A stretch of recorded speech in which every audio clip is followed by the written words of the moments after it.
ONDC ప్రారంభమై 3 ఏళ్లు దాటిపోయింది. అయినప్పటికీ మార్కెట్లో నిలదొక్కునేందుకు ఇంకా పోరాడుతూనే ఉంది.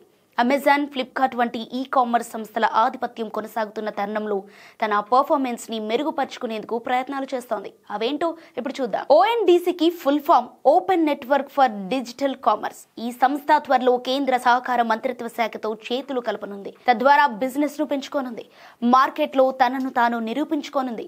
గవర్నమెంట్ తో టైఅప్ కావటం వల్ల పలు కోఆపరేటివ్ గ్రూపుల్లోని అమ్మకందారులు ఓఎన్డీసీలో నమోదవుతారు.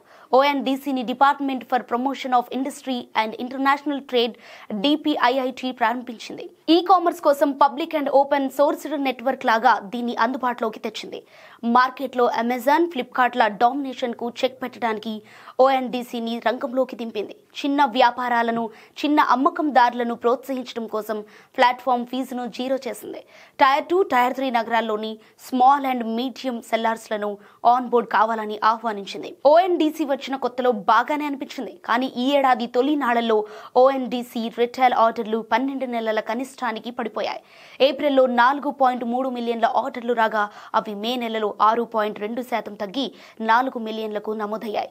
2024 అక్టోబర్ నెలలో ఓఎన్డీసీలోని మొత్తం లావాదేవీల్లో 47%గా ఉన్న రిటైల్స్ వాటా మే నెలకు వచ్చేసరికి కేవలం 25%కే పరిమితమైంది. ప్రభుత్వం ఎంత ప్రోత్సాహం అందిస్తున్నా కస్టమర్ల నుంచి ఆశించినంత స్పందన రావట్లేదు.